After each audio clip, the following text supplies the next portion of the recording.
Oh, hello there, everybody. Today is, I think it's the 9th? Yes, Wednesday, July 9th, 2014. My name is Luke Thomas. This is my weekly live chat here on MMAfighting.com. Thank you very much for joining me. I'm happy to have you here, like Mr. Rogers, I suppose. Today on the chat, we will talk about what just took place. Sort of UFC 175, the Ultimate Fighter 19 finale, and there's a bunch to unpack and discuss there. We can also look forward to what was or what was supposed to be with the cancellation of UFC 176, what that means, what it doesn't mean, and what it means for you and me, I suppose. And of course, with every chat, same thing we always do. Whatever you want to talk about, whatever I want to talk about, whatever you guys have really on your minds, ask me, and we'll all talk about it. So best place to do that is on MMAfighting.com, where this little window joker has a dedicated post. Questions that turn green get priority, or you can hit me up on Twitter at SBN Luke Thomas. You can also email me luke.thomas@sbnation.com. People, by the way, were asking, what does SBN stand for? SB Nation, and SB stands for Sports Blog Nation. SB Nation is not just a site, SBNation.com, but a network of blogs, all team blogs for all the NFL teams, colleges, that kind of thing. So MMA Fighters is a part of that, but not in the same way. You get the idea. All right. So with that out of mind, we have a couple of housekeeping announcements before we kick this off, because I just got to do it. You're noticing I'm wearing this spiffy red jacket because it's a wonderful jacket to wear, but it is July, and it is Washington, D.C. The temperature on deck is, 80 degrees, but it's hotter than that because it's 100% humidity, and, well, you get the idea. So why would you wear a jacket in D.C. in July? Well, you really wouldn't, except that I have to bury the shame that comes with losing a bet. If you guys don't know, Guilherme Cruz, who is our reporter out of Brazil, he and I made a bet for the quarterfinals of the World Cup. As you might know, my wife is Colombian, and so we had bet that if Colombia beat Brazil, he would have to sort of record a message and say humiliating things about Brazil. If Colombia beat Brazil, if Brazil beat Colombia, which they did, however controversially, which they did, I would have to wear a Brazilian jersey. So, with that in mind, I wanted to get this out because we didn't lose that bad to Germany, Guilherme. I mean, we lost, but... And the funny part about it is, like, the bet I had with Guilherme about losing to Colombia was basically a way to humiliate Brazil if they lost to Colombia. Turns out I didn't get that, but Germany did it for me. But a bet's a bet, Guilherme. A bet is a bet. So I'm not wearing that stupid yellow one because yellow will always belong to Colombia for me. But here we go. There's my Brazil jersey. You win, Guilherme. You win this time. Another housekeeping note. You might remember that the last show we did, the last podcast, someone sent me some A1 steak sauce. And that was kind of funny because it was just a joke about some of the things I talk about. So I'm sitting here getting ready, and the office manager comes up to me, and she goes, "Hey, there's another package for you." I'm like, how is that even possible? So I swear to God, I'm not making this up. You can see the package, like they sent it to me. Here's the pack. I just got this. I don't know if there's a delivery date on this thing. So I open it up. There's like a bunch of this in there, just bubble wrap, whatever. And I swear to God, I'm not making this up. This is like a true thing. Someone sent me this, which is like both the nicest thing in the world and like slightly embarrassing that my own viewers have to help me out with equipment basics. But it's more than basic. It's like super nice. It's a microphone, obviously, to do these. And I didn't have time to set it up this time, but because of your wonderful contribution, I will set it up for next time. And so we'll have microphone quality moving forward because of you. It's from a dude. I won't give out his name, except you can follow him on Twitter at DarkToby, T-O-B-B-Y. He says, "I hope this helps improves your audio. Someone complained about it on Reddit. Please make an RSS feed soon. Please let me know if you received this in the show or Twitter. Kind regards from Norway, Dark Toby." Is that crazy or what? You guys are, it's honestly like moving how sweet that is. It's really incredibly kind. It's a show that I have the most ghetto podcast on the planet, but thanks to your contributions, it's actually a lot less ghetto now. So thank you, Dark Toby, and everyone else who puts up with the unbelievably poor quality of this little thing that I do. With that out of the way, we're 10 minutes into this. I got to get to questions. Thank you, Dark Toby. Let's go ahead and kick this chat off, shall we? By the way, if you hear this, you know the drill. Jesus. That means Diet Dr. Pepper today, which, by the way, is lukewarm. Let folks know you're watching. Get on Twitter, get on Pinterest, get on Instagram, Facebook. Tap someone on the shoulder in the line at the bus or the airport or the metro. Let them know you're watching this. Help spread the word, because with your contributions, like this microphone, this can be a bigger thing than it is. All right. With that out of the way.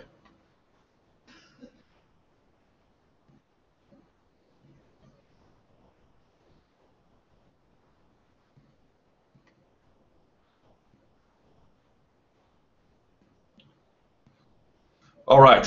First question. Sorry, it's a fair amount of questions here. All right. Chris Weidman breakdown. Post UFC 175, there was a bit more info on Chris Weidman now that we saw him fight and go the distance with Lyoto.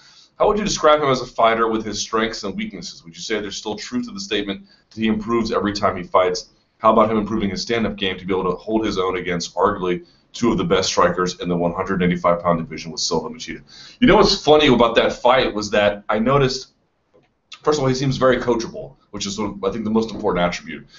Before we get to the stand-up part, let me say one thing that I think is undeniable about Chris Weidman's takedowns. He actually has better wrestling for MMA than I think most guys do.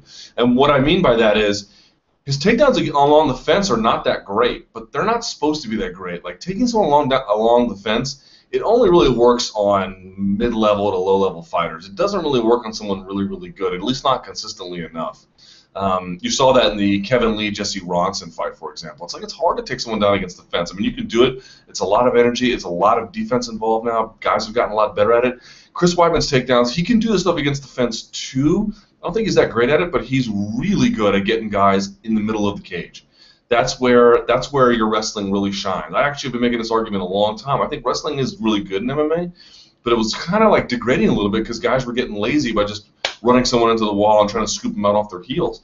And now what you find with Chris Weidman is he's getting a single or double and turning the corner right in the middle of the mat, where there's really no cage involved. So it's one thing that really should be noted about Chris Weidman that I think deserves some attention. But as far as the stand-up goes, you don't look at him and there's nothing like him. Like with Machida or Silva, you always sort of thought like, man, he's got these crazy ability to do stand-up and he's got these unorthodox kicks and these amazing timing.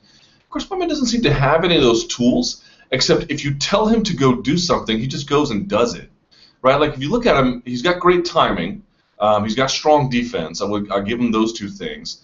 I thought he looked a little bit quicker this time around, at least for the first 3 rounds. But the reality is he just has an ability to exact on a detail that you provide him.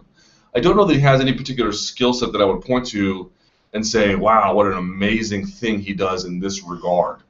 He understands tactically what has to happen and then just goes and executes it with strong defense and good timing. And obviously I mentioned he's very coachable before. I think the trick to Machida is that Machida doesn't really, from my vantage point anyway, you can't bait Machida into fighting your fight. He either fights what he's going to do or he just doesn't really have much to answer. Which is why Chris Weidman, through those first 3 rounds, the game plan was perfect. March him backwards.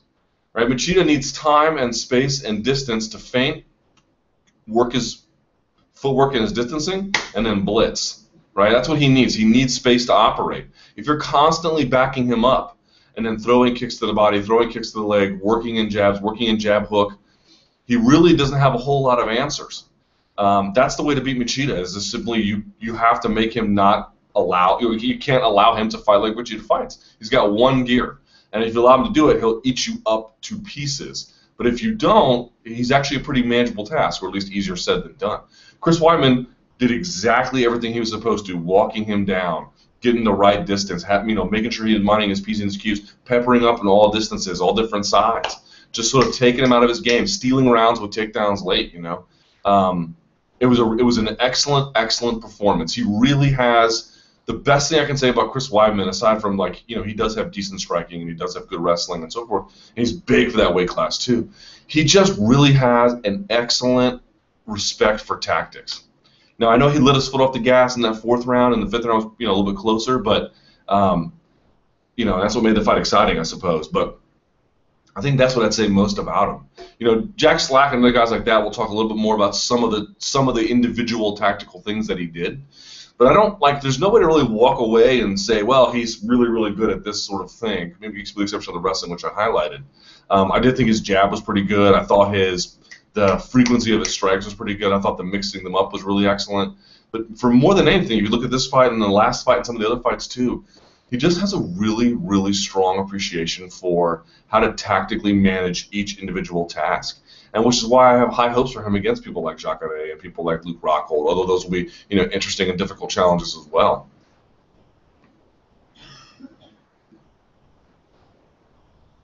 All right, let's see.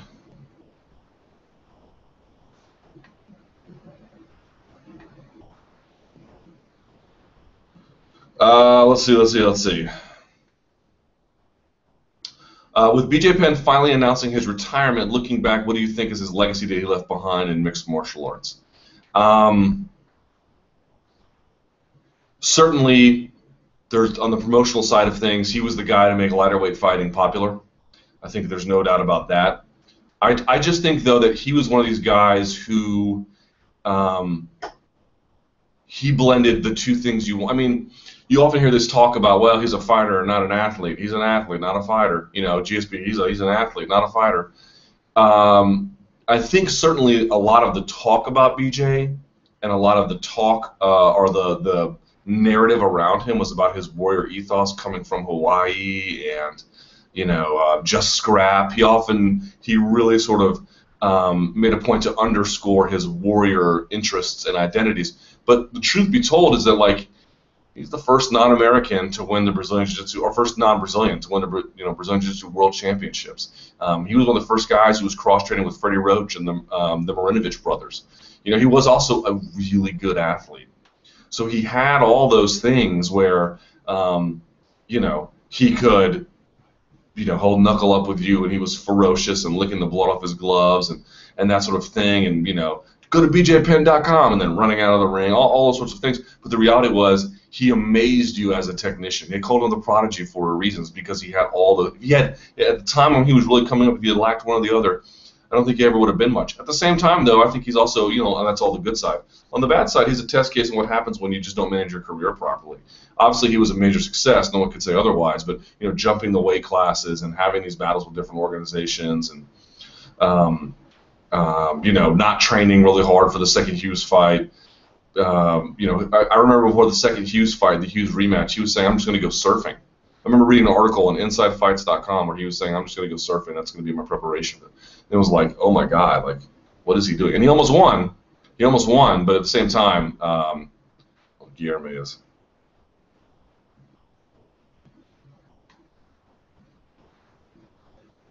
Wait, what?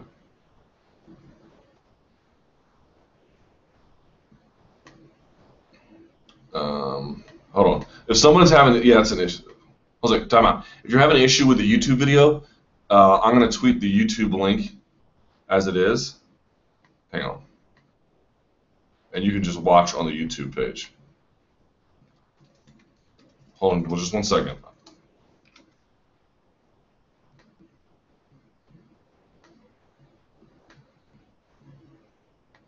Go here if you're having trouble. Okay. What was I saying? Oh, about BJ. So the legacy is also that, fighting across the weight classes and not being prepared for a lot of those fights. I think it also sort of tells a story about his career. But listen, the real story about his career is one of unbelievable success, first ballot Hall of Famer, and everything else you could possibly want. But promotionally, his legacy is this was the guy that built lighter weight fighting in terms of being guys who, I think the fight with Diego did. I want to say over 700,000 pay-per-view buys. Let me pull that up just to be sure. But like, think about that today. Like, we're talking about Chris Weidman versus Lyoto Machida, maybe not even doing. Here we go. UFC 107. Not quite. It did 620,000, but still, you know, in Memphis, Tennessee. I think that was the one Rampage was supposed to be on for a time, anyway. Isn't that wild? 620,000. Can you imagine Ben Henderson or Anthony Pettis fighting anybody and doing 620,000? It would take a lot. Ben Henderson, excuse me. Anthony Pettis versus Jose Aldo wouldn't even do 600. Wouldn't even do 500,000. You know, we're in a different pay-per-view climate these days. I'm just sort of pointing out that Penn was that guy. Penn was that guy. So I wrote on Twitter, haven't gotten nerves before an MMA fight in a long time. Someone asks, you tweeted that out prior to the Weidman fight beginning. My question is, when was the last time that the fight gave you legit nerves? Wild guess would be UFC 168 with Weidman Silva 2. If not, which fight was it? Weidman Silva 1 would be that one. Luke, with the recent announcement of the cancellation of UFC 176, what type of ramifications, if any at all, will this show for the oversaturation of events that the UFC has increased over the last 2 years? From a talent standpoint, do you see the company either employing more fighters to make sure that cancellations like this don't happen? Do you see them eventually scaling down cards over the next year, or will the company make no changes to their higher card output and risk canceling another event in the near future due to weak attendance and lack of named fighters on the events? Yeah, someone says, you already know Luke is going to say oversaturation. I am, but not in the way you might think. I mean, listen, what did I say last week? And I'm going to bring it up again. Oversaturation has a lot of different, there we go, thanks. It impacts all the different portions of the business differently. It impacts Bellator in a certain way. It impacts World Series of Fighting in a certain way. It impacts Fight Pass. It impacts Fox Sports 1 cards. It impacts Big Fox. It impacts UFC in different ways. And not every time and not all the time and to varying degrees. People always keep looking for this oversaturation boogeyman that you got, there it is, like you're looking for the color red or something. It doesn't quite work that way. It's a fluid thing. And the margins of it can be hard to pinpoint. But to me, this is a pretty obvious case, right? As an organization, they're running so many shows. They didn't lose both fighters, by the way. They only lost one. Like, Chad Mendes is healthy, and they didn't have anybody on the roster who could reasonably headline a pay-per-view. That's a problem. How deep of a problem is certainly up for debate, but that's a problem, right? I mean, that should never happen, ideally. These used to be cards, and the UFC was built on the idea that mixed martial arts action is chaotic. Number one, it's chaotic. So we have to build cards that are stacked. If something happens, there's a lot more that you can still enjoy. That's problematic in this case. Number two, they would always say, we're going to do everything that boxing doesn't do, right? We're not going to give you just one fight and then a bunch of BS undercard fights. There's a case to be made that they're moving closer to the boxing model because the boxing model works. You can get a lot of sales by just having a great headliner. You know, it's not necessarily clear you have to have a middle of the road, or rather other fights on the card that can do wonders. Although I would argue that if you build your brand on that, deviating from it has costs down the line. But neither here nor there. And so the common response was what? Well, that's for pay-per-view, Luke. I mean, yeah, that card can't do well on pay-per-view, but it could do well on Fox Sports 1. And I agree. But even still, we're not really sort of thinking this problem through. It's true that if you take a pay-per-view card, a UFC quality in 2014 pay-per-view card, and you subtract the headliner, could the rest of that card go on Fox Sports 1? Sure. But that's not really evidence of the roster not having issues. That's simply evidence that Fox Sports, like everyone's like, well, all that proves is that it's just that oversaturation is an issue for pay-per-view. It's not an issue for free TV. It's simply not the case. Free TV will also suffer if the card lacks a different degree of star power. Now, is that degree the same threshold as putting content behind a paywall? No, of course not. It's a much higher standard. I understand that. But it's not true that you can just put any old thing on TV and it'll just do well. Not the case at all. There has to be promotion behind it. There have to be recognizable names. We saw with Ben Henderson, the guy doesn't really sell that well on pay-per-view, but because of that prolonged Fox exposure, people might be willing to watch him on free TV. He might have become a free TV kind of guy, and that's success. But it's simply not the case that you can just put anything you want on TV and it'll sell or it'll do well. And the reality is a pay-per-view card is naturally going to be featuring a few more heavy-handed names. Removing the headliner still makes that better than the majority of the cards that they put on Fox Sports More. This is not evidence that there's no oversaturation. Guys, there's no debate about oversaturation. It's a real thing. We're not going to debate whether it even exists. It exists. The question is, what are the contours of it? What does it do to the sport? Are there some positives? What are the negatives? And how do they impact the sport, both in the short term and the long term? And these are actually really kind of difficult questions. There is no oversaturation boogeyman. It impacts each individual event very differently, very subtly sometimes. Or it may have a major impact where you have to cancel an entire event. Excuse me, postpone it. You get the idea. So it's simply not the case that you go, oh, just put whatever we want on Fox Sports 1. It'll sell. It's just not true. About what it means for oversaturation, I mean, we have a bunch of different ways we can look at it, you know. I don't know if I want to get too much into it because there's probably 1,000 questions. But for me, the key point, because it affects different cards differently, since we're talking about pay-per-view, UFC has an obvious star power problem, right? I think we can all agree about that. They do have some stars, not as many as they used to, and the ones they have don't sell like they used to, right? John Jones should be selling millions of pay-per-view buys. He doesn't. Ronda Rousey should be 500,000 and above, and she doesn't. Right? So also, we have to acknowledge pay-per-view is not what it once was, but you get the idea. So to me, that's a star power issue. But that's not divorced from, at least not entirely, that's not divorced from oversaturation. When you have that many cards, it's really hard to buckle down and focus and promote these guys properly. When you're having guys fight overseas, it's hard to keep track of their careers. It's just, there's a reason why the NBA could go global. You don't think NBA could go global? It's a global sport. It's an Olympic sport. You know the criteria they have to solve to become an Olympic sport and how MMA doesn't even come close to qualifying? It's a global sport, but they don't. They don't because it really dilutes the product. And it makes those are star-driven sports too, you know? I mean, if any league is a star-driven league, it's the, you know, the inmates run the asylum over in the NBA. Right? That's a players' league. There's a reason why they don't. It's not because they can't. Right? There's a reason. There's a case you made to be limiting your product to preserve some sort of integrity about it. And the UFC is trying to do two things. They're trying to be the premier league, and they're trying to be a league that controls the pipelines to other emerging talent. And can you really do both on a global scale? I do not know. I do not know. I have some sincere doubts about it, though. We're going to find out.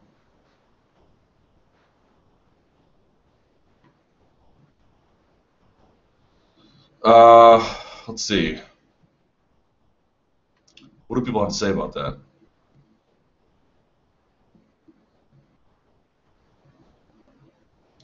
I think the question is very relevant going forward because the UFC has now canceled 2 fights within 2 years because they're restricting the fighters. Yeah, here's the thing about that UFC 176 card. Like, if you take out the headliner, it's a good card. It's a good card, man. Like Mousasi versus who was it? Mousasi versus Jacare. Like that's a really good fight, you know. Hold on, let me see. Although I heard he was bitter on Facebook. Did y'all see that? Because he found out through, they canceled it. Let me see if I can find a UFC 176 fight card.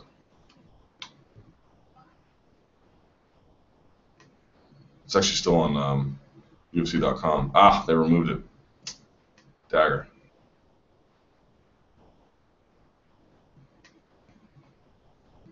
Here we go. Yeah, so take out the headliner. Jacare versus Gegard Mousasi. Good fight. Gray Maynard versus Fabricio Camoes. Okay. Betch Correia versus Shayna Baszler. That's important, obviously. Jussier Formiga versus Zach Markovsky. Awesome fight. James Vick versus Lazaro. No. Lorenz Larkin, Derek Brunson. It's okay. Bobby Green, Abel Trujillo. It's okay. Tony Ferguson, Danny Castillo. Really good fight. Benil Dariush, Tony Martin. It's okay. And Alex Garcia versus Matt Dwyer. That's also okay. There's a couple good fights on there, you know. There's some legit fights. But from a star power perspective, is anybody on that card a star? A star. Like, you could take that fight card and go to somebody in the know, and they'll be like, dude, these are some legit fights. And they'd be right. And then you could take this fight to a casual, take this fight card to a casual fan and be like, I don't know who any of these people are. And you have to appreciate that difference.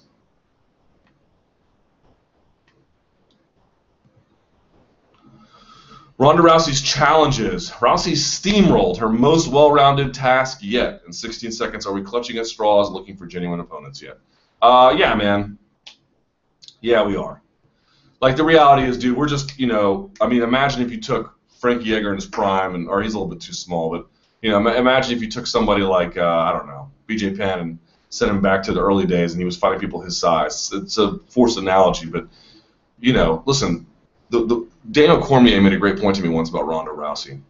Ronda Rousey, from the point at which she could even walk or move, has been training in and competing in at very high levels, if not the highest in some cases, like in judo, at athletics.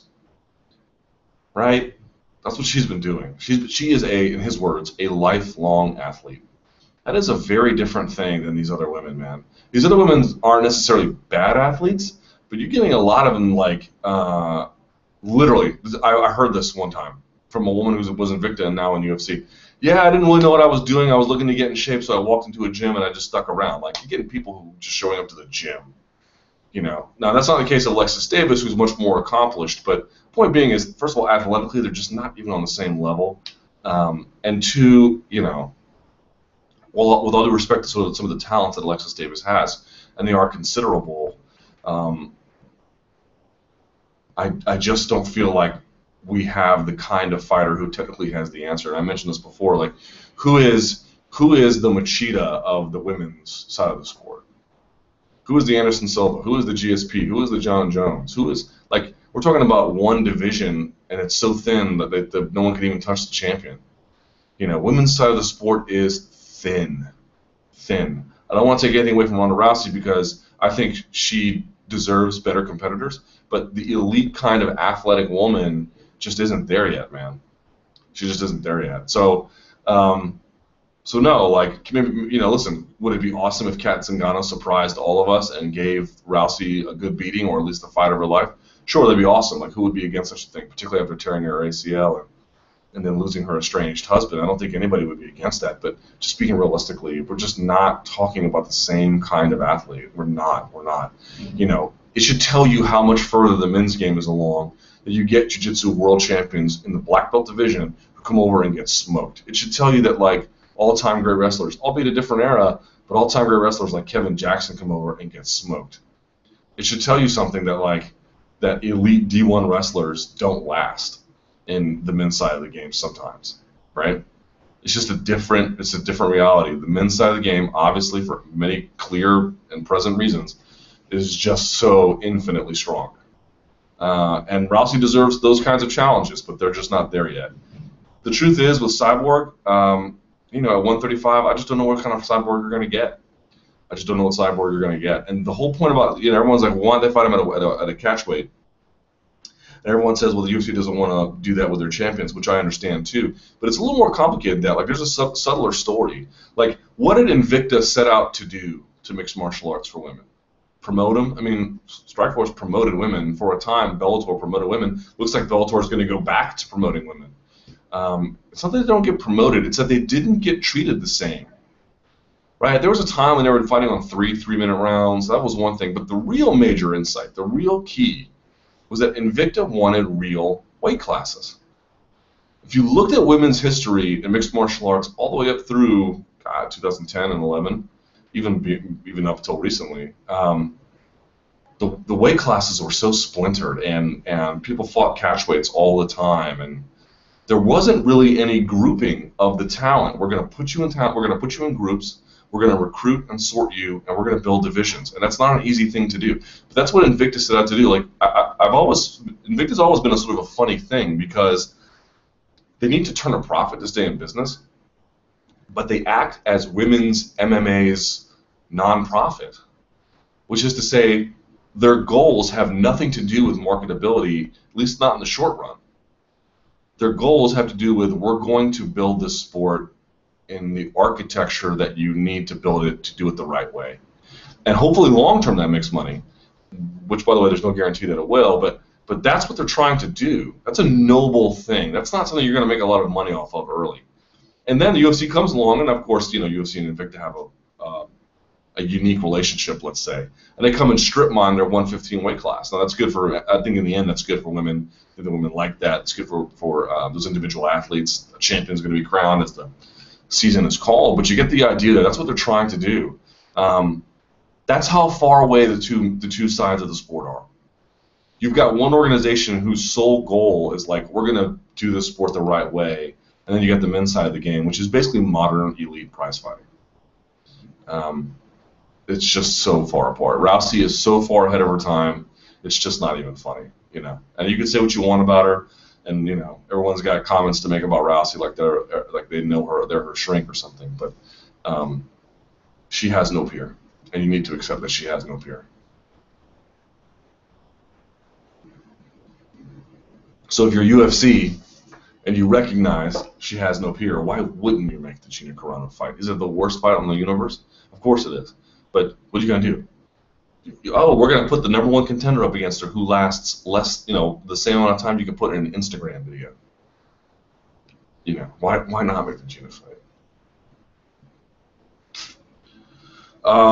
The LT believes true or false edition. Luke Thomas believes that, I don't like doing much of these about me. I'll do this one time.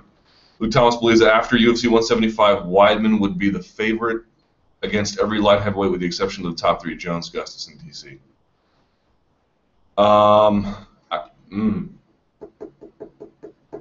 Probably. I believe that UFC 175 will come in under 525,000 pay-per-view buys based on web traffic and other sources. Probably. Which is still pretty good.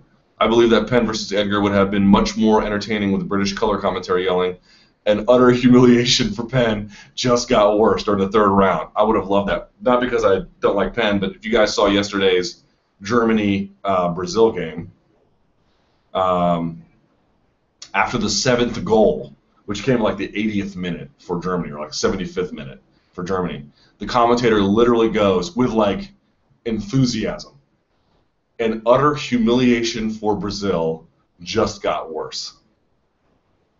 I believe that Pizza Kingdom would be better off serving hot cups of A1 sauce instead of their coffee. I agree.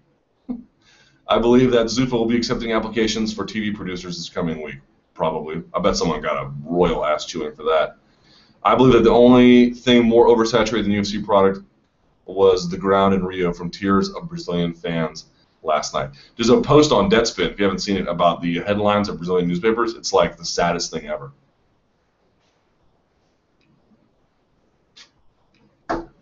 Dear Luke, why did you cancel UFC 176?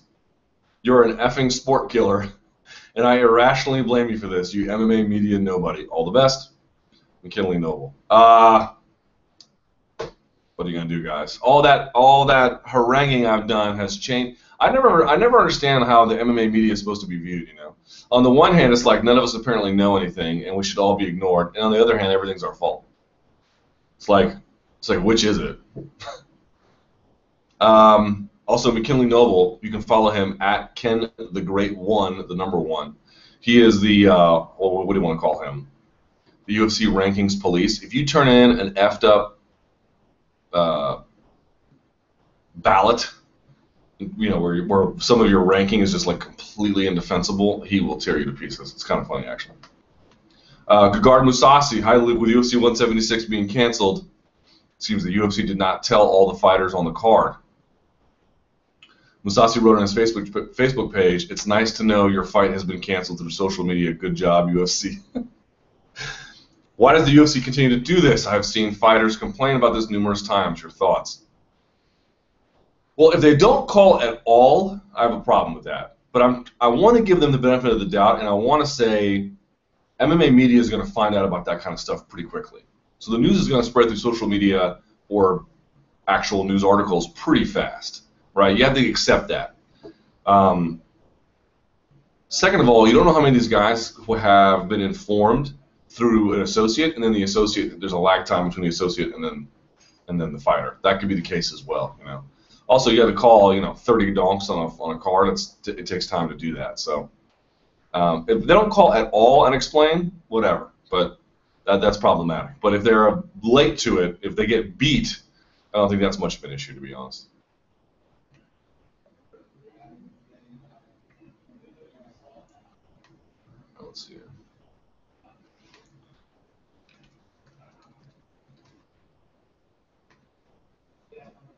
Let's see. Let's see.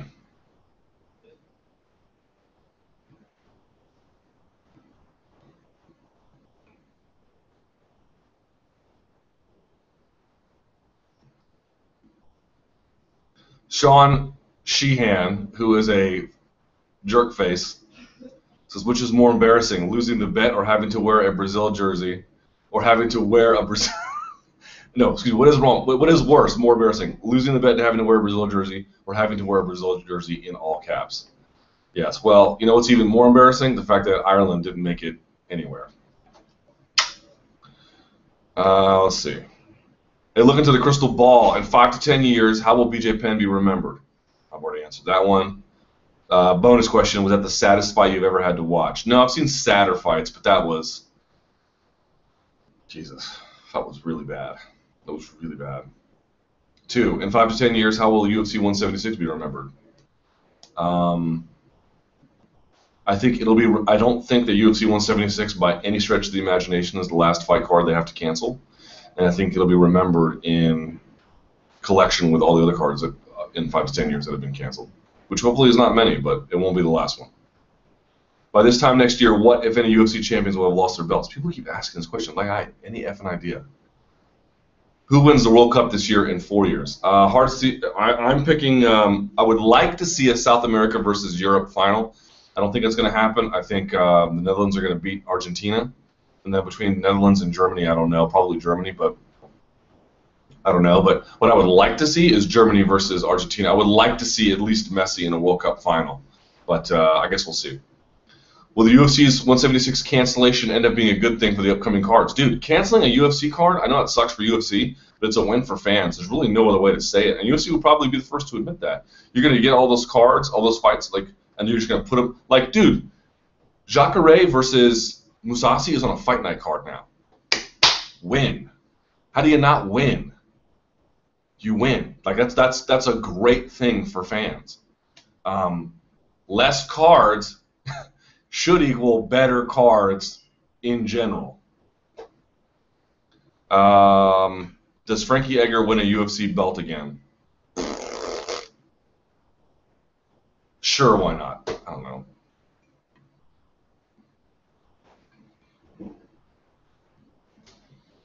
Luke, last week's UFC post-fight presser, Dana was bombarded with questions concerning Ronda Rousey's next opponent. No one seemed to take much stock in Dana's words that there are many worthy challengers in her division to face her. Well, of course not, because there aren't. One reporter I read asked Dana about bringing Cyborg into the company, which Dana became belligerent with those in the press regarding how sick and tired he is about hearing about Cyborg being brought to the UFC. Dana then asked for a show of hands on who wants her to fight in the promotion, and almost all those in the press raised their hands. At this point, is it only a matter of Dana's ego not trying to reach out to her to bring her into the division to fight Ronda, who desperately needs some credible opponents? Do you think it's only a matter of time before she arrives and fights under Zuba's umbrella? It's a great question. It's a great question. I mean, listen, here's the reality. I actually think, and I said this after UFC 172, because I was there for that one, as you may remember, and I was there for the scrums. Dana's got a good argument, actually, about keeping her out, or, no, not keeping her out, about being apprehensive about her. He has a good argument. It's like, dude, does it pass the smell test that she has never used? First of all, we know for a fact she's used before. And look at her. This, we don't know medically how long this has been going on, but you're not irrational or crazy for thinking that this is a person who's had a long relationship with performance-enhancing drugs. You're not crazy. Do we really want to sign someone who appears to be that kind of a liability? Because here's the issue. Physical inspection of athletes is much stronger on the women's side of the game. If you're handsome like Luke Rockhold, or you're handsome like George St. Pierre, that's a bonus for your career, but you're not really put under the weight of that. The women's side of the game, you are, and Dana's guilty of doing this, by the way, but you are physically evaluated. And that fight would do big numbers. I truly believe a Rousey versus Cyborg fight, if promoted properly, if given the time to really nurture and sort of everything comes together as it should, that's a fight that sells, 700,000 plus pay-per-view buys. I believe that. At a minimum, 5. It's a big deal. And it would reach across to people in the press that normally don't cover MMA, much like most Rousey bouts would, times 2, times 3, times 4, times 5.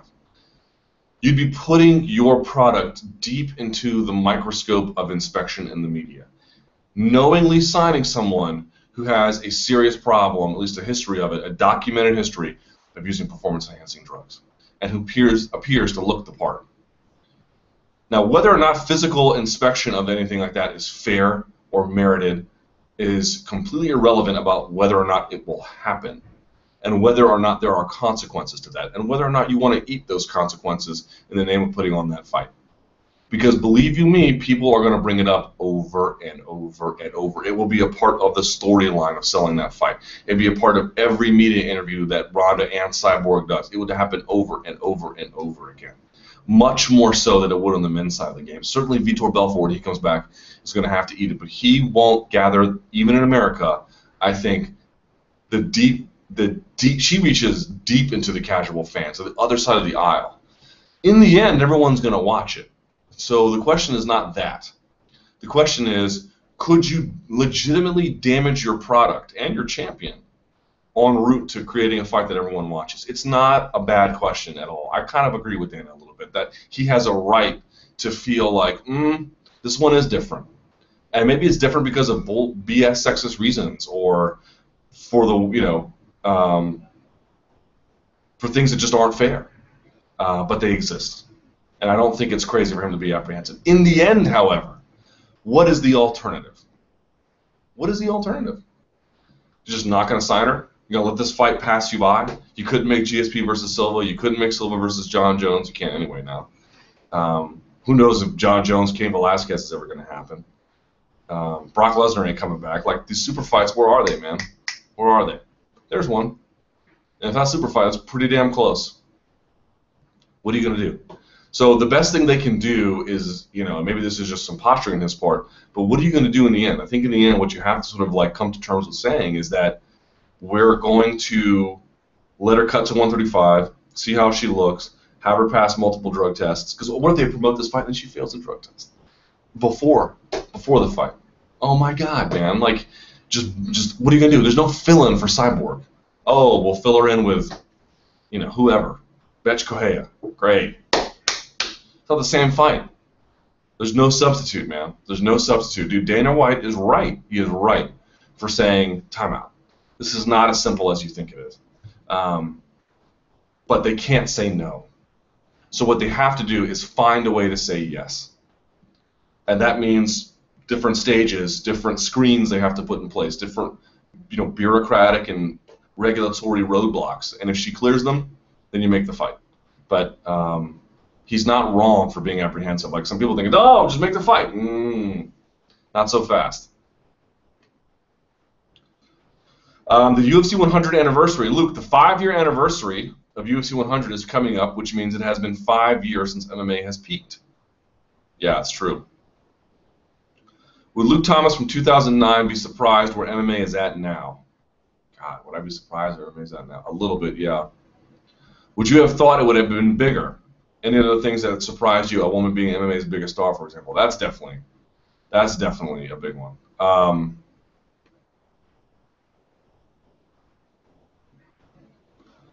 Let's see. I would say the thinness of cards is surprising. The thing that gets to me about like Zuffa's global expansion, I don't know if that would be so surprising. Obviously, I'd be surprised with Strikeforce going away and stuff like that, and Bellator being where it is, and so forth. The only thing that gets me about, like, and this is related to like oversaturation debate, and I don't want to get too much more into it, but the one thing I would say is like, I do think that going global makes sense, because I do think their product is more mobile. Like, I think UFC's right about that. I just don't know why they have to do like every place on the earth all at once. I don't know why they can't sort of target things a little more strategically, a little more reserved. We're going to go into Southeast Asia and Latin America. We're not really going to push into Europe that much right now. I don't know why they can't say that, you know, at least not through anything beyond sort of UK and why push into Germany? It's a huge economy, sure, but like the roadblocks are enormous there. Why not put those cards somewhere else in Latin America? Why not, you know, the talent there is behind, but if you want to fast track it, why, you know what I mean? Like, I don't know why you have to go global. Why not go sort of spot check where it makes the most sense? And try to push from there, which I think they are to an extent, but even more reserved. Anyway, I guess, gosh, the sport is so different, you know. On the one hand, I'd also say on the good side of things, MMA is much more of a sport than it was in 2009, you know. The fighters are better, although our expectations are higher now as a consequence. But I think I would say that, like, not the one, but certainly one thing you can point to that you can really give Zuffa credit for is they've turned MMA into part of the sporting diet much more than it was 5 years ago. You know, 5 years ago it was a sport, but it wasn't sort of part of the sporting family. And to an extent, it still isn't. I suppose on some portions it never will be. You know, but relative to what it was in 2009, they have made sports fans accustomed, or at least much more accustomed, to thinking of UFC and MMA as a part of the sort of sporting ecosystem, when I don't think they did that maybe 5 years ago.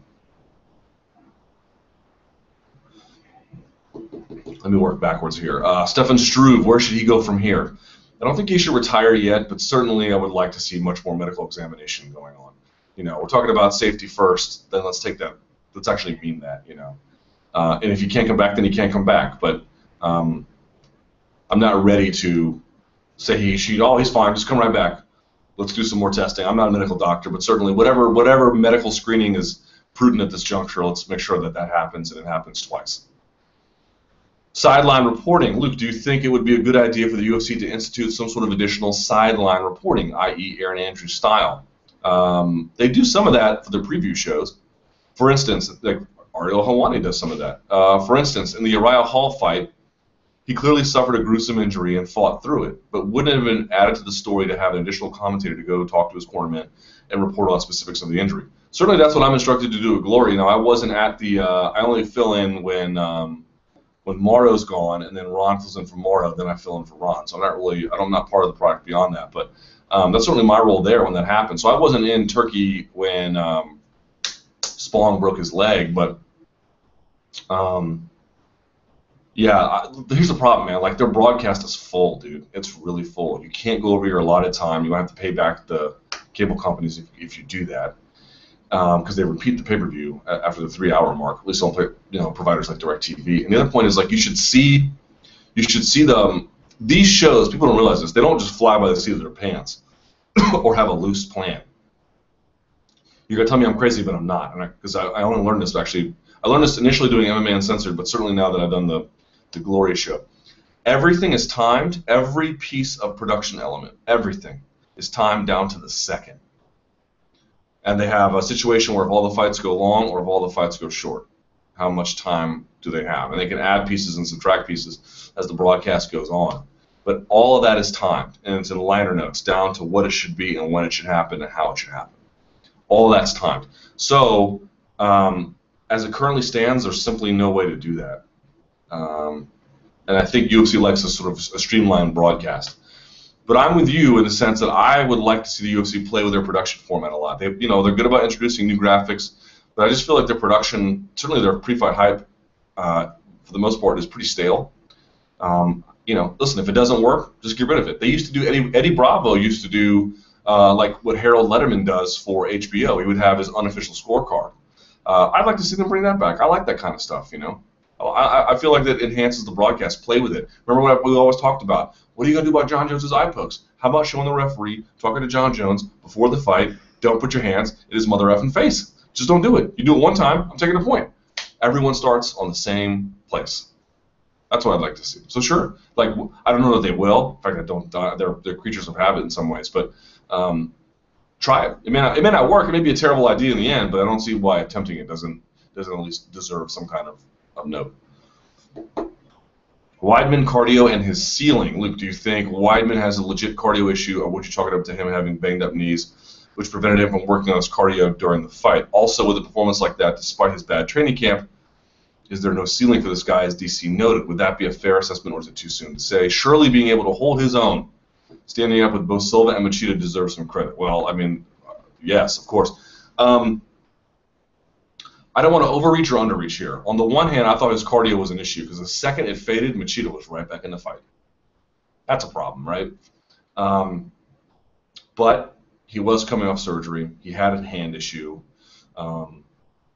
You know, and the other thing about it is, even when he's tired, he has unbelievable grit. Like, remember, he made weight for that, the bearded donk, who, Italian guy. God, I can't remember his name. He gets knocked out all the time.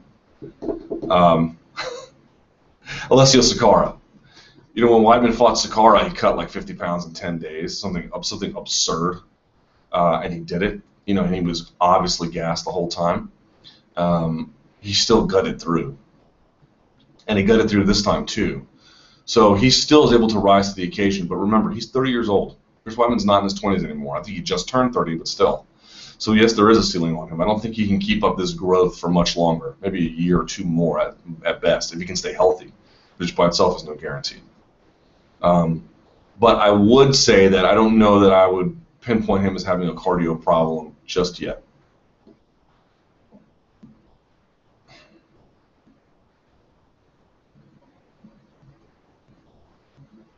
How concerned should I be for MMA's future, Luke? Over the course of the last few months, I have noticed increasingly negative events that have made me worried about MMA's future. Dwindling pay-per-view sales, fight nights, and TUF ratings hitting an all-time low on FS1, the decline of some international markets such as Brazil and Canada, as well as a huge PED issue. On top of all this, my friends who are casual MMA fans are tuning in less to UFC, and mostly because there's simply too many events for them to keep up with. How concerned are you with MMA's future, or am I just being a negative Nancy? Well, let me say that you are right to be concerned. Certainly I am concerned. I mean, why would I not be concerned? I put my life, I quit my line of work to do this. This is how I pay my mortgage, right? If I don't have a family next year, like, that's how I'm going to take care of them. So certainly if it's an interest to me, but I'm not going to come up here and just tell you things that aren't true. And I'm not going to come up here and do my job poorly by just declining to say the truth or what promoters want me to say. I'm just not going to do it, you know? I don't think MMA is ever going to go away. I think that because it is global, it will always exist in some capacity or another. But I am worried about the current stage that we are in, to just put it mildly. I don't know that expansion in the current way that it's happening is going to work, and I certainly can say with confidence that it has its costs. I don't think this will kill the sport by any stretch of the imagination, but although I suppose anything's possible, but I don't think that's likely. What I do worry about, though, is that we have a global sport with a low level of popularity everywhere. They may succeed in making it global, but I don't know how you sustain a global sports product by one company. I just don't see how that's possible. I don't think it is. I don't think you see it in any other sport for a reason, because it's just not possible. You know, FIFA is a regulatory body, not a company in that sense. And there's Champions League, La Liga, and well, Champions League is different, but there's La Liga, there's your, EPL, MLS. But they're different things. They mean different things to different people, and they're managed differently, and they're run differently, and all sorts of incredible differences. There's not a unique standard, you know. So listen, you're right to be concerned, but and certainly I am. I don't know which way it's going to go, but this is why when it's like people are like, there's no such thing as oversaturation. It's like, dude, you are a frog in the pot, and the water is getting hotter, and you know, you heard the analogy, right? Like the frog jumps into the pot when the water's cold, and as it increasingly gets hot, by the time it's boiling, it's too late. You know, don't be that one. Don't be that one. Like, oversaturation is not some made-up phony thing that I'm talking about just because I have nothing else to talk about. It's real, and I'm trying to figure out what it means. Featherweight interim title. Is it unreasonably early to talk about an interim title holder for Jose Aldo when he's ready to fight 45 days later and has fought more recently than both Cain and Pettis have. That one surprised me too. Like, my only thought about that is that the guy gets injured all the time. All the time. And by the way, did I hear something that somebody said? It's a cheap seats thing. Dang, I have to listen to it more closely before I...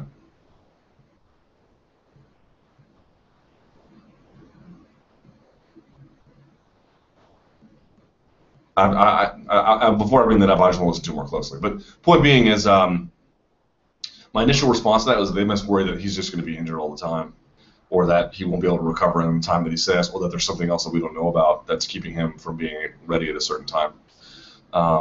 Almost like a threat to him. Either you're going to fight for us or you're just not. Dana almost became indignant at the post-fight scrum when asked about oversaturation. All right, I've already talked about that enough. Eddie Gordon, Corey Anderson. Do you think they have a bright career ahead of them since they won TUF 19? I know Gordon trains with Weidman. They both look like promising prospects. Diego Lima does as well. I would hold your horses on anybody that came out of that show. Not saying they're going to be doing poorly, but manage your expectations about how high they can go. I didn't see anything that particularly told me that they would, but it's still pretty early in their career, so we'll see how they progress. Do you think Faber will ever wear UFC gold? No, unfortunately.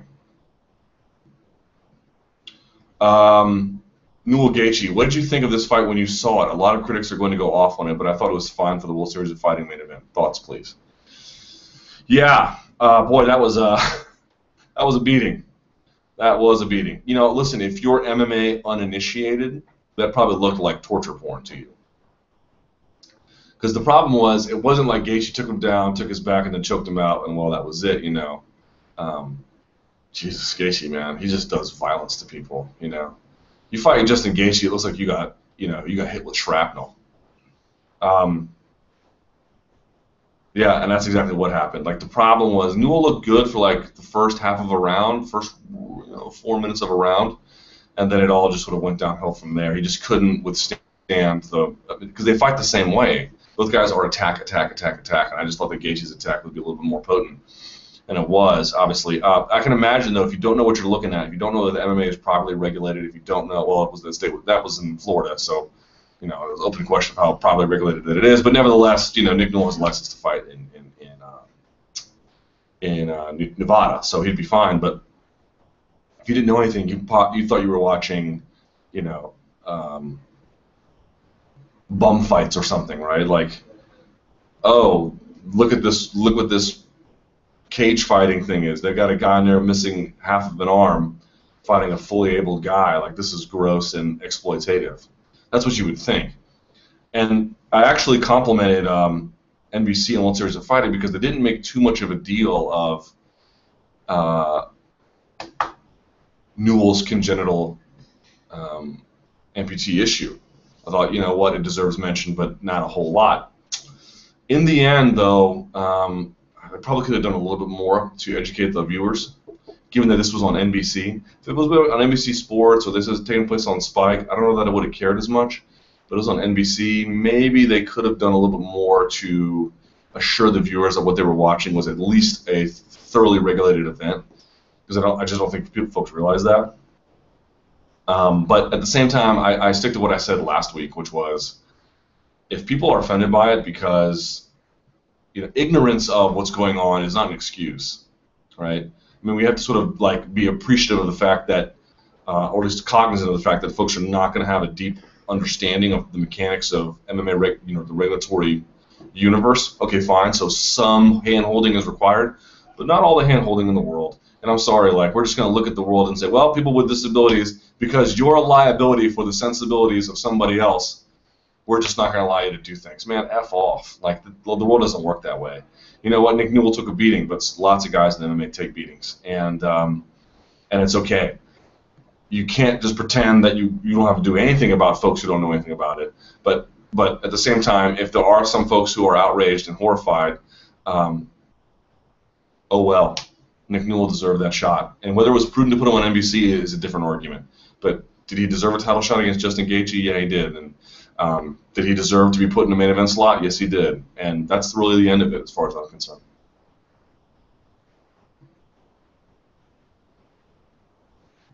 Luke, do you think the UFC is committing promotional malpractice by not promoting Chris Weidman more? Should he have been making the promotional rounds? Kimmel, Fallon, Letterman, Regis. Dude, I don't understand. I don't understand what folks. Do folks not understand how these shows work? You don't tell Conan O'Brien and Letterman and Fallon who you're going to promote.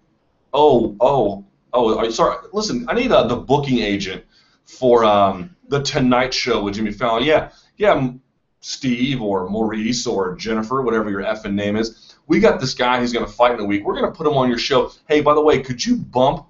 Gee, I don't know. Who's an A-list star? Can you bump Hugh Jackman, who's promoting the new X-Men movie? Because you know what?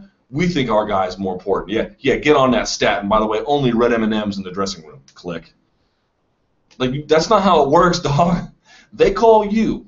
Now, you can pitch to them what you want, but they're probably going to go tell you to F off because they know who they want.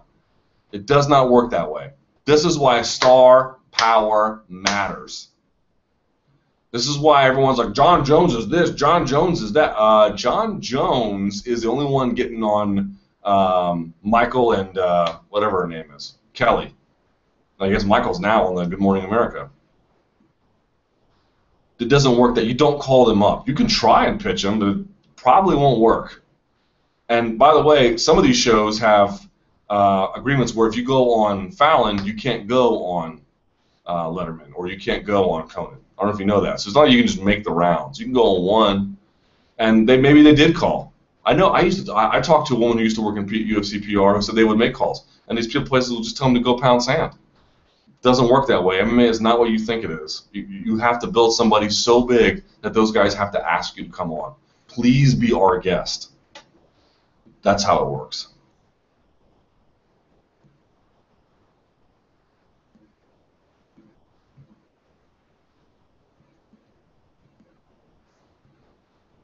Luke Rockhold, I believe aside from Jacare, the only one in the middleweight division who would pose a threat to Weidman is Rockhold. How do you see the fight between? Yeah, because they're similar fighters. Rockhold has excellent takedown defense, good jiu-jitsu,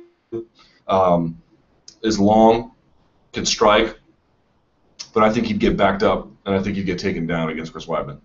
Could be wrong, though, man. Could be a hell of a fight.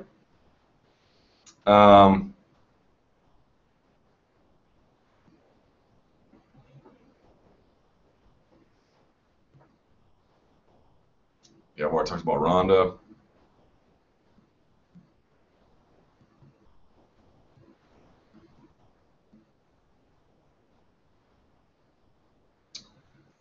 Why couldn't they put the remaining fights on Fight Pass like you suggested in the past? I'm not sure about that because they owe pay-per-view providers. My guess is that the rest of here's my guess. I don't know this to be sure, but my guess is that they thought they could just buttress the strength of the remaining cards on the calendar by just moving these fights over, and that they'd eventually still have their main event, which is not something they want. They didn't want to just lose this event to Fight Pass, where not a lot of people would see it, and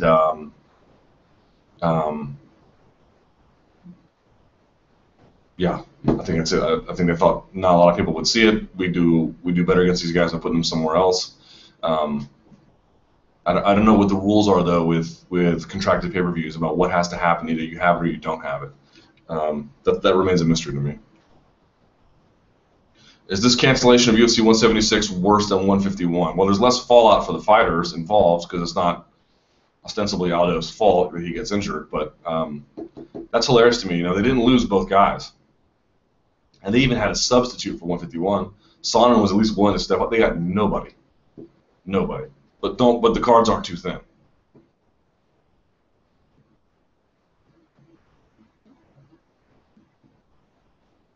Kennedy Romero. Yeah, man, this fight's going to be ridiculous. Do you like this matchup? I do.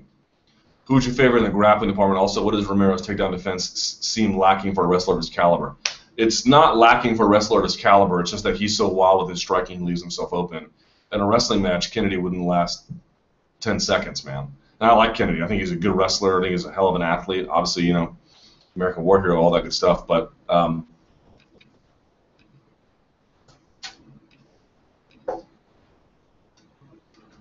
Here's what I would say. Kennedy's definitely going to lose the wrestling battle pretty handily, but he might be able to win the grappling battle. You know, he might be able to recapture guard and get sweeps. He might be able to go for arm bars. Romero is good at, like, you know, aggro, pick you up, slam you, and then land big strikes. But if you notice, he doesn't really engage too much positionally in the grappling department. He does a little bit. I'm not saying he doesn't engage. He's probably training and rolling all the time, but in terms of an MMA context, that's not something he's comfortable with. I can see him overcommitting and making a mistake there. So Kennedy's not out of it by any stretch, but certainly he's going to get some, you know, as they say, he's going to get some freaking flyer miles on that one.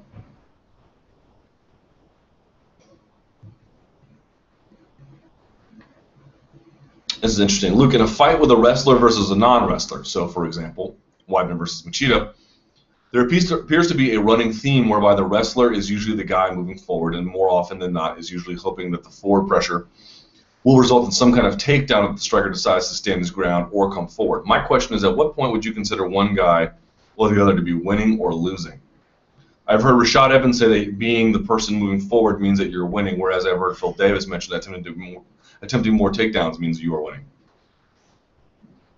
And also in round 5 of the Weidman-Machida fight, Weidman took Machida down past his guard into mount, took his back with both hooks in, and then took the hooks out, and Machida was able to stand back up. I scored the fight 3-2 Weidman mainly because even though Weidman landed a takedown and got positioned, the process amounted to no more than a reset in the 5th. Any thoughts on this would be great. Thank you. All right, so I'm not going to be mean because he asked a really nice question. Dude, if you get taken down, someone passes your guard, mounts you, and takes your back, it would take an awful lot to lose. Defense, this is in the unified rules. Defense is its own reward. There is no reward given to you for getting out of back control. You just got handled. And the problem when you put yourself in those environments is it's not the same as getting rocked, right, where you're doing demonstrable damage. You can understand that, okay? Grappling is different. Yes, there are situations where the arm's extended and you're trying to fight out of it. Maybe he won't get it. And those situations are analogous, but you have to have appreciation for positional control. Dude, folks, listen to me. Grappling is hard to do. You have another human being resisting you, and they know how to do it. To get someone flat on their back and past their first line of defense, then their second line of defense, then their third line of defense, you are creating an environment where you are leaving them almost no options. If they get out of that, then fine. That's the reward. They're no longer in that bad position. But you must credit somebody for controlling another person and creating an environment where they are much closer to losing, where they are much more helpless, where they can have a limited amount of offense. Dude, if you get your back taken, you are in trouble. You are in trouble. If you get out of it, awesome. All respect to you. You are in trouble. Fact. Okay? Jiu-jitsu doesn't count if you only lock in a rear naked choke. It doesn't count if you only extend an arm bar or catch a kimura. It counts when you control somebody because everything about jiu-jitsu comes from that. There are guys who have really awful positioning that sometimes can catch you in an arm bar or sometimes, whip around and take the back, but it's pretty rare, man. It's position before submission. And so when you don't give guys the credit for that, you take away what really makes jiu-jitsu jiu-jitsu. You will spend much more time in jiu-jitsu focusing on positioning than you will submissions. Because if you don't have positioning, you're not going to beat anybody good. And when you do that in an MMA context, which isn't even pure jiu-jitsu, in an MMA context, if you put someone in, like, why does mount matter? Tell me why mount matters. What's the answer? What is the value of being in mount? Number one, your punches hurt more because you have gravity affecting them. That's the first. But the real answer is that you have passed their ability for them to use their legs. Even in side control, they can use their legs. They can at least swivel around. You have pinned them behind you. That's the value of mount. That's what that mount means. And when you take someone's back, what does that mean? Your offense all goes this direction. So if someone gets behind you, all your offense goes this direction. You notice that you said that Machida escaped the position. He didn't do any offense from there because no offense exists from there, or almost none. 99% of back control, if you're the person who has your back taken, is a getting out. That's it. It's just defending. That is it. If you're circling the cage, you can at least put your hands down for a second, right? If me and you are facing each other, I can put my hands down for a second and walk away. I bring them back up eventually. Put your hands down for 1 second with just Chris Weidman on your back. What's going to happen? Your neck's going to get taken like that. He's creating an environment where his ability to exact offense is much more powerful, and your precipice of getting finished, you being pushed to the precipice of getting finished, has been much closer reached. You won't always get there. In fact, more often than not, you're probably not going to get there because grappling is hard. But you have to respect the positioning. You have to conceptually understand what it means. What does it mean to be in side control? It means I have you flat on your back. You have to be on a hip to escape. You'll never escape flat on your back. You have to be on a shoulder. You have to be on a hip. You have to be on an elbow. If I have you flat on your back, that means I can now move to a better position on the mount. I can go to knee on belly. I have gravity on my side. I have you with your arms away from your body. That means I have Kimuras. You don't have anything, or at least very, very little. It's not just a position that we're just making up because it counts in jiu-jitsu. It matters because it conceptually means something. UFC 177, 7 weeks and a half on almost nothing. Considering how important pay-per-views are for the company and how much they represent for both hardcore and more casual fans, should we worry that almost 7 weeks before UFC 177 there's really nothing scheduled for it? So far, we have many people think it's too soon or simply not the right fight to make, thanks to the cancellation 176. We have Correa versus Baszler and possibly Rothwell versus Magomedov. Considering how long a fighter needs to be prepared, I think it's definitely another bad repercussion of oversaturation. Let me see 177 here. Well, there's 2 fight nights in between them. 3 fight nights, looks like. Yeah, Dillashaw versus here's what we have for one. There's 3 fight nights in between them. Just keep that in mind. Dillashaw versus Barral, Correa versus Baszler, Ferguson versus Castillo, Larkin versus Brunson. Yeah, it's not very good. And how would they have even filled that if it hadn't been for a cancellation? You would lose 3 of those fights if there wasn't UFC 176 cancellation. How on earth were they going to fill that? How on earth were they going to fill that? And by the way, you have to go over Henderson versus Dos Anjos pay-per-view. You have to go over Bisping versus Lee. You have to go over Bader versus St. Preux. All 3 of those fight nights. You have to go through over all of them. Now, there's nothing really on the main one, like the state main. Let's see. For Fight Night Kung Lee, you've got Bisping, Woodley versus Dong Kyung Kim. And then for Henderson versus Dos Anjos, you have Wilson Hayes, Tim Elliott. That's a good fight. Benson Henderson versus Rafael Dos Anjos. Amazing fight. Mirsad Bektic is back. That's cool. Jordan Meehan, Brandon Thatch, that's a killer fight. Mike Pyle versus Demian Maia, it's a good fight. Francis Carmel and Talis Leitzes, it's okay. And then, of course, you had James Vick and then Vanilla Dariush moved up. So, like, you know, they have fights to fill, but just they have so many cards. Dominic Cruz, do you think Dominic Cruz will be able to win his upcoming fight? Yes. And if he does, who do you think he should get next? Title shot against Dillashaw or fight against Faber? It depends entirely on how he looks. If he looks great, if he looks like 2 years never passed, hey, I wouldn't mind a title talk. Because Mizugaki is legit bantamweight, man. Whatever else you want to think about Mizugaki, he is a credentialed fighter. But if he looks a little bit slow, there's some issues. If he gets taken down, we'll see. We'll see. I think it depends entirely on how he looks. Canelo versus Lara. You know, I like Canelo. I'm going to root for Erislandy Lara.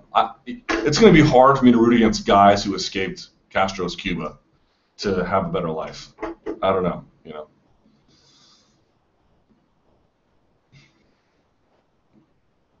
As the former editor of Bloody Elbow, do you find it noble or douchey of Brent Brookhouse to be digging up dirt on fighters that often lead to them being fired?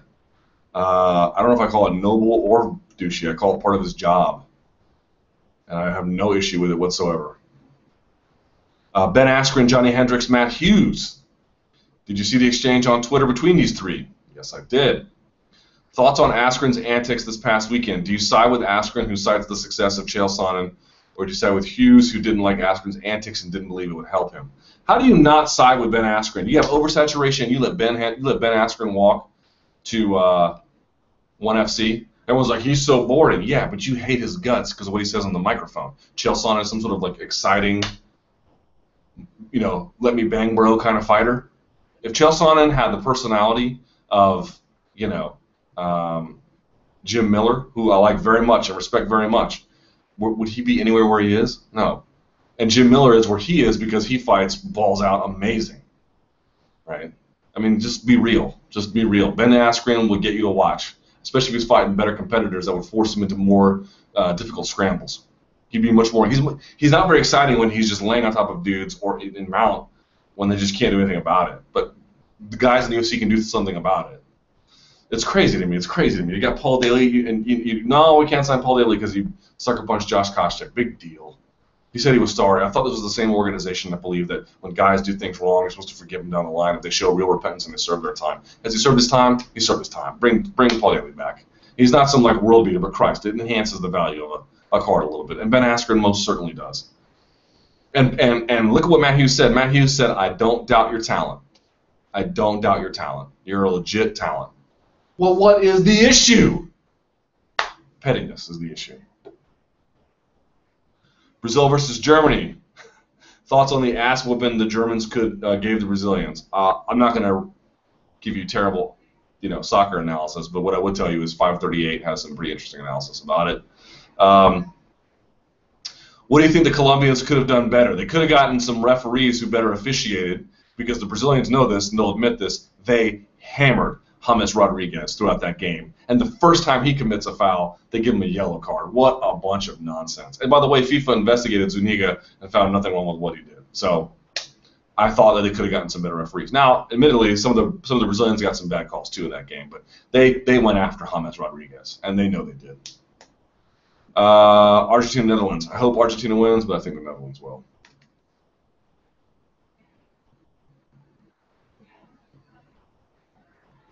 I think I've already answered another. I'm not going to do any more oversaturation questions. Yeah, Dana says the UFC is doing better than ever. Luke, there's been a lot of talk about declining pay-per-view sales due to oversaturation. However, what do you think of Dana saying the UFC is doing better than ever? I think, as the president of the company, what else would you say? Ben Folks, are you a fan of Ben Folks? I am. Did you see the piece he wrote calling for the firing of Chael Sonnen from Fox shortly before it happened? I think I did. What is your opinion on media members publicly campaigning for athletes and commentators to lose their jobs? It's not something I would do except in the rarest of circumstances, like outright explicitly say this guy should lose his job. But if that's how Ben feels as a writer, he should say that. If that's how he legitimately feels, and I'm sure that it is, you should say the things that you mean. The last thing you want a writer to do is like, well, I'm going to be careful about my... I mean, you want to be careful in the sense you don't want to say things you don't believe or things you can't defend. But if you do both of the things, if you think clearly about something and you make an argument about it, and it's a reasonable, rational argument, even if you don't agree, you should let a writer do that. You should let a writer argue a position, even if it's one you don't agree. Because I'm speaking as an editor now. Because if you don't, you're really not going to get the best of them. The best of them is when someone thinks through an idea and all the possible counter-arguments about what it means and why he should say it. So yeah, high praise for him. What can Lyoto Machida learn from BJ Penn? That's a funny question. Looking back, it seems that BJ's career took a turn for the worse after he had lost twice to the title holders in each of the weight classes he fought in, GSP and Frankie Edgar. Now it seems like Machida may find himself in similar territory. He's one of the best at 205 and at 185, but unless something major changes, I can't imagine he'll get another title shot anytime soon in either division. How can Machida avoid ending his career the way BJ did? Well, I do think it's not the same. I mean, at 205, I don't know. I mean, he got put to sleep with a standing guillotine. That's a bad sign. Maybe that's not for you. Okay, fine. But at 185, listen, he was getting controlled in the first 3 rounds, and, dominated might be a strong word, but not the most inappropriate word ever. But I thought Machida looked pretty good, all things considered. I thought in the 4th round, he had better gas than Chris Weidman, and he looked like a serious threat. And even in that 5th round when Weidman tried to rally, he was landing. I didn't think he looked that bad at all. I didn't think that was, I don't know that he'll beat Chris Weidman, but, BJ basically quit on the stool in the GSP fights. And in the Frankie Edgar fights, he just couldn't get any offense really going. Maybe in the first fight he could, but not the second one. And the third one, God, Jesus, that was just hard to watch. But Machida looked pretty good. You can make. I don't think he did, but you can make a claim that he won 2 of those 3 rounds. Certainly won the 4th. So yeah, I don't think he needs to hang it up at 185. Now he has 36. That may change in a year, but based on how I looked against Chris Weidman, he fought Chris Weidman, and he didn't get finished, and he put it on Chris Weidman. So I thought it looks pretty good.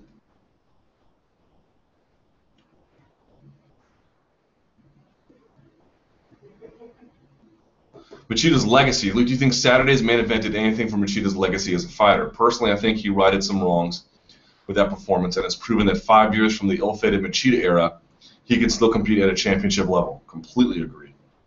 Whether or not he will ever win again with the belt, I think this fight with Weidman will cement him as a warrior and will perhaps not a legend. Certainly a great. Definitely a great. He legitimately captured a UFC title. Now, obviously, he wasn't able to hold on to it for very long, but one of the things that Dana and Lorenzo have said a long time, and I think they're right, is that these guys in MMA, they have all different kinds of stories and different kinds of backgrounds. There's something, unique and mysterious and very fictional. And I don't mean that in a fraudulent way. I mean that in an affectionate way. There's something poetic about the nature of Lyoto Machida and the way he fights, and he's made the game better. He's made the game better by being in it. He has uniquely contributed something. He's the first guy. There were other guys. Do you guys remember? I think his name was Jeff Newton. And I think his nickname was the Karate Kid. And he fought, let's see, if I'm not mistaken, he fought on a UFC card.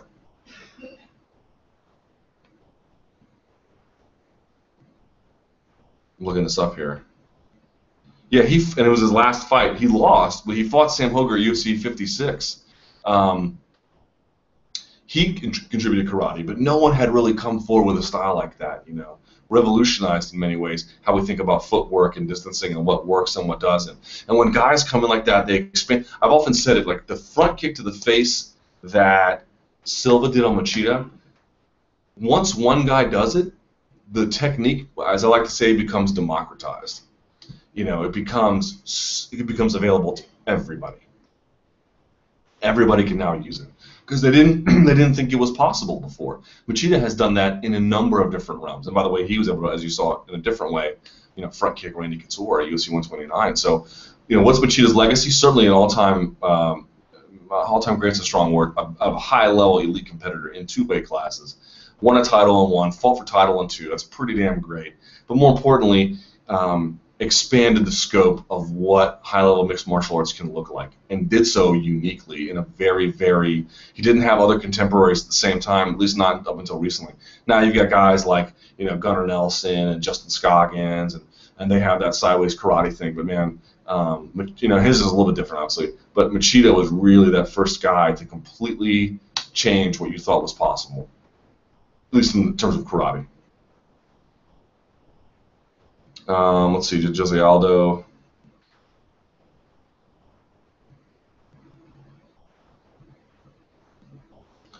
Someone accuses UFC of not building up their female fighters as contenders. It's hard to build up people who are just not on the level, dude, and UFC knows it. And by the way, wait until they see what they do with the 115-pounders. Let's move to Twitter real quick before I get out of here. Now that they've both been humanized, GSP not as much, any clearer view on who would have won a GSP Anderson fight? God, that's a good question.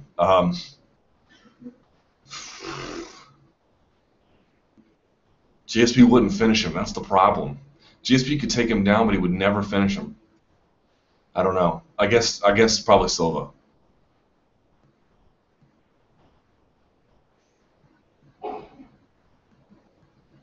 Let's see. How many questions on Twitter today, y'all? Let's see. Declining popularity of leg locks in MMA. Why have leg locks declined in popularity among MMA fighters? Recently, we tend to see very few leg submissions in a typical MMA bout, and fighters don't often go for them that often. This wasn't the case in the early years of the UFC, with the exception of Husamar Palhares and Marcin Held, neither of whom is fighting in the UFC anymore or at all. Are there any leg specialists out there in your opinion? Here's the problem. There's takedowns where, like, for example, if I grab you by the waist and I suck your hips into mine and I trip your leg and we fall back and you land on your back, that's a trip, right? Or I get a double leg takedown, I land on top, maybe I land in side control, that's a takedown. Even with a judo throw, bang. Let's say I pick the one Nate Diaz likes. So someone gets an underhook, throw a wizard, and you hit a Harai Goshi, right? Boom, they go on their back, you go on top. Those are standard takedowns, and you land hips flat, down every time, right? There's another kind of throw, right? It's called like a sacrifice throw, where you actually give up your back for the throw. Now, not that they take your back, but your back has to go to the mat, right? And that's why they call it a sacrifice throw, because you're sacrificing dominant position to establish it. Even just for a split second, though, because if it works, obviously then it works, but there's a bit of a tension there. I kind of look at leg locks like sacrifice throws, because you can get them, but it's why you don't see a lot of arm bars from mount anymore. You'll see arm bars from the guard sometimes, or triangle arm bar combos, but no one wants to be in mount and then, unless it's the very end of the round, spin for the arm bar and then lose it. Because why? You're on your back. Look what happened to Dennis Hallman, who did it to John Fitch again after he got blasted out by Frank Trigg doing that back at UFC like 46 or something like that. Goes for the leg lock, and what happens? Trigg turns into him and just gives him the knuckle sandwich. Leg locks are the same way. If you're not, and they're hard to get. Like Husamar Palhares is pretty deadly with them, but if you don't get them right away, man, people are going to escape, and you're going to be in a bad spot. It's like a sacrifice throw of submissions. So to me, the reason why you just don't see them is because guys just aren't good at recovering from them. One last one very quickly. Luke Hall of Fame. It was up to you. Who would you induct into the UFC Hall of Fame next year? You can induct up to 2 people: Frank Shamrock and Mark Coleman's already in it, right? Dan Severn's already in it. Probably BJ Penn. BJ Penn and Frank Shamrock. How about that? All right, folks, we are out of here. Let me say thanks to at Dark Toby, DarkTobby, for the microphone. I'll use it next time. That's unbelievably generous of you to do that. Super, super kind, man. And this just proves that, like, it's not just my chat, it's yours too, Obviously, I have no budget, so thanks to you guys, I have a microphone. I greatly appreciate that. You can email me, luke.thomas@sbnation.com. You may follow me on Twitter at SBNLukeThomas. There are no fights this weekend. Thank you, sweet and merciful Jesus. And I appreciate everyone watching. Until next time, stay frosty.